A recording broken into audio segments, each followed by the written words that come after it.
have the data already as to where? I'm actually just concerned about the SDOs, si Fajarda and Acosta. Actually, si Attorney Ortonio doesn't need to be here. Attorney Lopez is already here, being the boss, di ba? I'm sure she could answer the questions that would be asked of Ortonio. But about, I just need to know where Fajarda and Acosta are, if they are on official travel. Mr. Chair, I checked with the Central Records Unit of the Office of the Vice President. They are on official travel. Where? What city po? What town?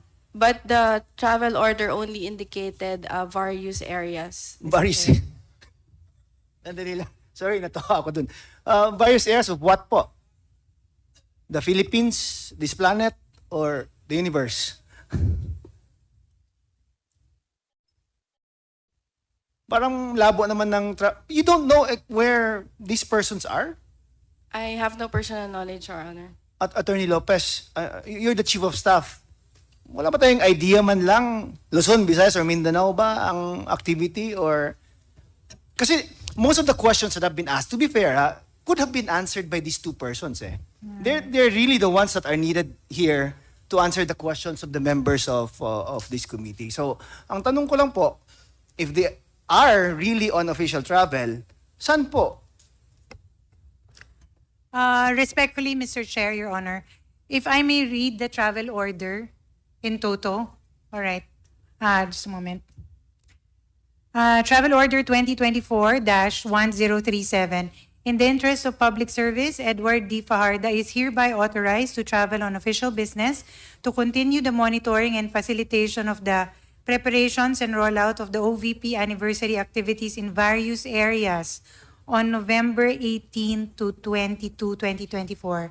And then the second would be while outside of his official station, he is authorized to collect allowance for daily travel expenses, incur actual travel expenses in accordance with Executive Order number 77, chargeable against OVP funds, subject to existing budgeting. So, parang accounting. general po yung travel order nila, travel authority nila. But who would be the person in the OVP who could at least give an idea as to where or what part of the Philippines they are in now? Your Honor, as mentioned early on, we do have a rollout of... Kaya nga, but I'm sure, But meron the naman tong assignments. Ikaw, doon ka. Ikaw, dito ka. Di, posible naman na all over lang sila, di ba? Sino po ang may alam niyan? Kasi, again, I'm gonna repeat why I want them here. Because most of the questions are actually directed to them, di ba? We understand, Your Eh, Honor. pangit naman, kayo tinatanong, ipapasa nyo lang din na dapat sila. It could have been, properly done kung nandito din sila. And we've been treating you fairly naman, di ba? None of you have been We cited in understand. contempt. You're all here. You're all eating your own food nga, di ba? I noticed. I think it's better than our food. Di ba? So, I do understand, Your Honor, but as mentioned earlier, number one, I have not really gone through that. Again, I'm just asking for who among the officers of the OVP would have an idea as to their exact whereabouts? None? Kasi if you're a government officer, di ba? You're assigned to travel. Aren't you supposed to show that this is my certificate of appearance? I went to this particular office to justify your travel. Tama po ba? Di ba? So saan ngayon ang pinupuntahan la? Is it any of the offices, satellite offices of the OVP? No one will answer?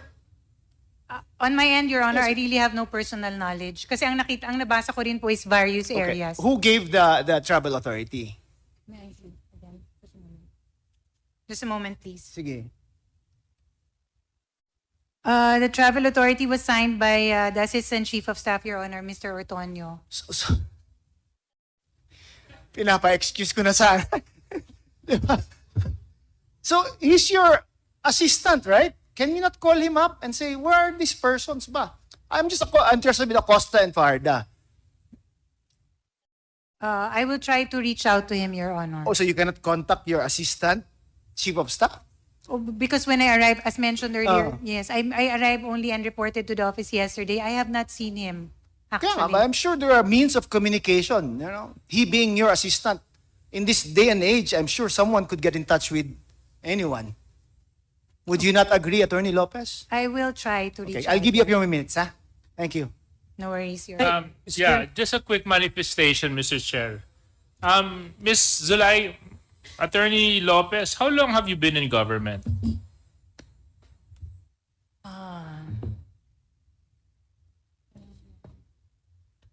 Your Honor, I was a recipient of a loyalty award, so it's for 10 years. So I suppose more than 10 Okay. years. So previous to your position now, you worked as a city administrator of Davao City, correct? That is correct, Your Honor. So as a city administrator, I'm sure travel authorities would come and go your desk. For certain officials only, Your Honor. Yes. So but they would come your desk. Ikaw ang pumipirma, ikaw ang signatory, ikaw ang may authority. That is And you would know that open-ended travel orders are generally prohibited. You cannot issue a travel order that doesn't specify to where you're going, up to when will you be there, and the other details and purpose of your travel. Is that correct? Your Honor, Mr. Chair, the preparation of, when I was a city administrator, the preparation of documents as regard travel authorities is actually handled by the Human Resource Division. Yes, I'm not asking Attorney Lopez who prepares them. Yes. As an attorney and as a city administrator, you know that it is prohibited, generally prohibited, to issue travel orders that are open-ended, meaning no specific place, purpose, and time. Your Honor, I would think that in this case, it can be justified because there is a schedule of activities happening on these dates. So at the very least, I would think that it limits So if you think it's justified, the areas. yes, yeah. In this particular case, Your Honor. Yes, so if you think it's justified in this particular case, let's take this particular case as an example. So what particular places are you speaking of? That is the matter, Your Honor, that was discussed earlier. I would have to ask and check So which areas. therefore you cannot use this example as a particular case because you yourself have no specific information as to what these various places are. Am I correct, Attorney Lopez? Your Honor, Mr. Chair, there is a list of activities happening across our satellite offices that can be indication of which areas they will be traveling to. So meaning, is this a regular practice in the Office of the Vice President where you issue travel orders recklessly with no specific day, with no specific place, with no specific purpose? Basta ang sinusulat nyo lang yon, varios. Paano ngayon to, Attorney Lopez? Paano ngayon to, si Mrs. Villa del Rey? Nandiyan ba siya? She probably went on restroom break, Your Honor. Okay, tatanong ko na lang si si Attorney Sanchez. Kung ganito yung practice sa OVP, paano nyo charge ng per dime? Tapos paano kayo nag-i-issue ng travel voucher? Paano kayo nag-i-issue ng pambayad ng ticket, pambili ng gasolina, pambayad sa kain, sa eroplano? Kung ito, sinasabi nyo, various places.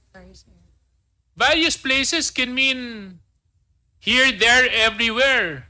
From the North Pole to the South Pole. So, I mean, you can't expect the committee to believe that one reason to why your officials are not present is because they're attending to activities in various places. That's totally unacceptable. Is this a practice in your office, Attorney Sanchez? Mr. Chair, Usually before we issue a travel order, there are attachments to it. The first one would be the request for I'm travel not asking that, authority. Attorney Sanchez. I know the process because I used to work as a chief executive in a local government unit. I know how it works. So don't tell me the process. What I'm asking you, ito ba ay practice sa Office of the Vice President na recklessly nag-i-issue kayo ng travel authority? No, Mr. Chair. O, ba't nyo ginagawa?